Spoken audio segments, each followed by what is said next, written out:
End of the line, which can only mean one thing, and that is I am back at Coryton.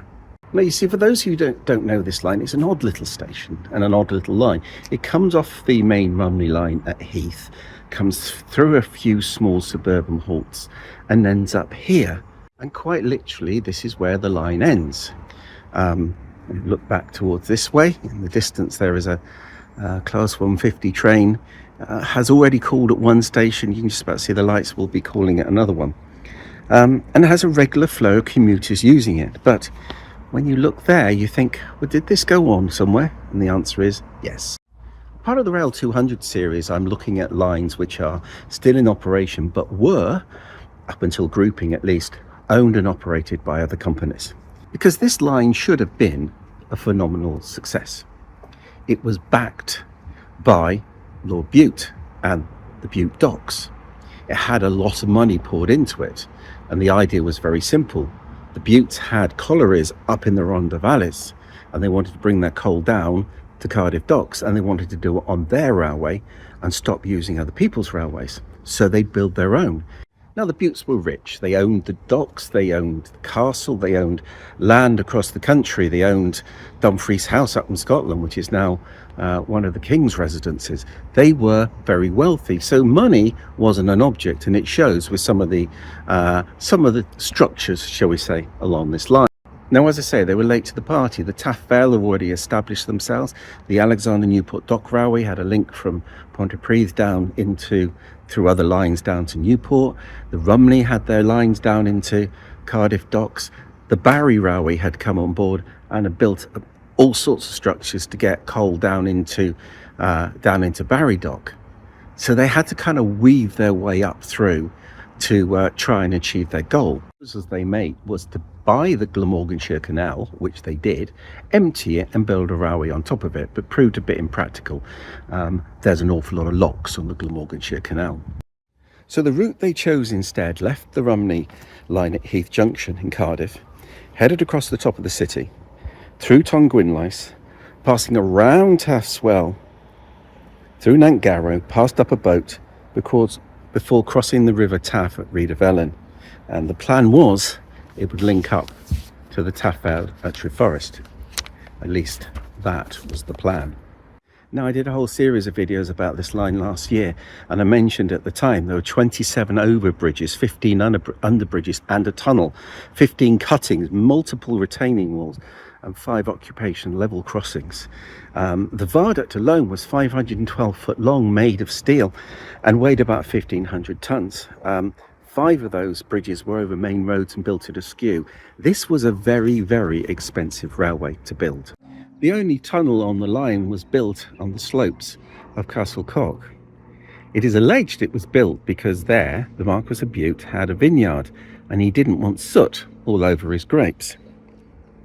There are very few images, if any, of the tunnel actually in action, but the artist Gwyn Brynart Jones painted one of the rail cars with a trailer passing through. You can also see Walnut Tree Viaduct in the background.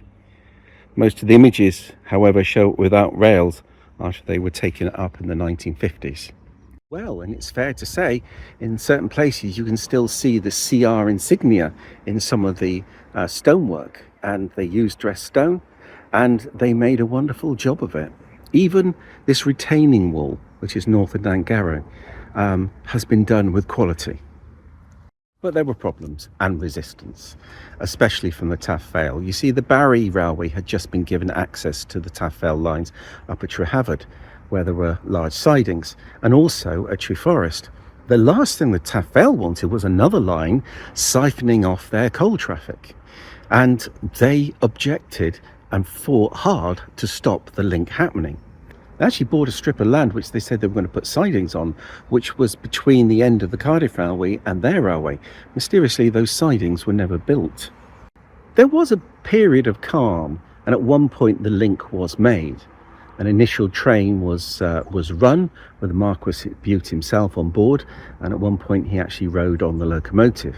But that soon fell to pieces, the link was taken out, and they were back to square one. It was courts, it was parliament, it was committees, it was mediation, it was goodness knows what, for the whole history of their line. Having opened the line in 1897, they decided they'd better get some revenue from it, seeing as they couldn't get coal down it, and they opened up a series of passenger service, mainly using rail cars. You can see these images of the rail cars at Reader Velen and down the line at Whitchurch Station. In 1910, hope of some coal traffic emerged as a new pit opened in Nantgarrow, and a connection and a siding were put in. But it wasn't until 1915 that the first coal trains started to run in earnest. And then it was only about 500-600 tonnes a week. It wasn't exactly a huge amount. The First World War happened and railways continued as they were. And after the war, kind of peace broke out again on the railway scene, with Ernest Prosser, the Chief Superintendent of the Rumney Railway, taking over as Superintendent of both the Taff Vale and the Cardiff Railway. But in 1921, the Railways Act was enabled, and that brought the Cardiff Railway, along with the Taff Vale and all the other lines in the area, under the control of the Great Western Railway. They decided they didn't need this line, and in actual fact, in 1925, everything north of Reader Velen, including the viaduct, was taken out of use. In 1931, a review of passenger services found that it was costing more to run than they were getting in revenue, and so all the stations north of Coryton were taken out of use. After nationalisation, they reviewed the line again, and they decided that the coal traffic coming out of Nantgarrow would be best served if it joined up with the Taff Vale lines as were, and a link was made at Taff's Well. The rest between there and Coryton through Tongwynlais was abandoned and taken up, and a lot of it today is just under roads. And so that is why the line only goes as far as Coryton. Everything north of here has gone. The M4 has bisected it, the A470 has bisected it, but there are little hints and whispers around the place, bridges, the remains of the viaduct, and all sorts of bits and pieces, including that embankment up at Tree Forest, which is now ironically in a children's playground, which can be seen to give you the clues that there was once a railway here. The line has been electrified, as you can see, and 756 flirt trains will operate along here, but there may be some possibilities of extensions the other side of that bridge. The track bed beyond this is relatively intact, and the two bridges that are there are in good enough condition to be able to take trains underneath them. And in actual fact, a new bridge to the entrance to Velindre Hospital has been built to allow trains to pass underneath it if needs be.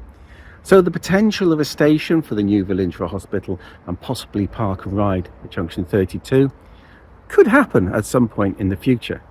So who knows? There may be life in this old line yet.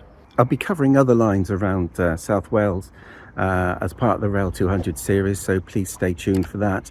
Like, subscribe, hit that bell notification button, and until next time.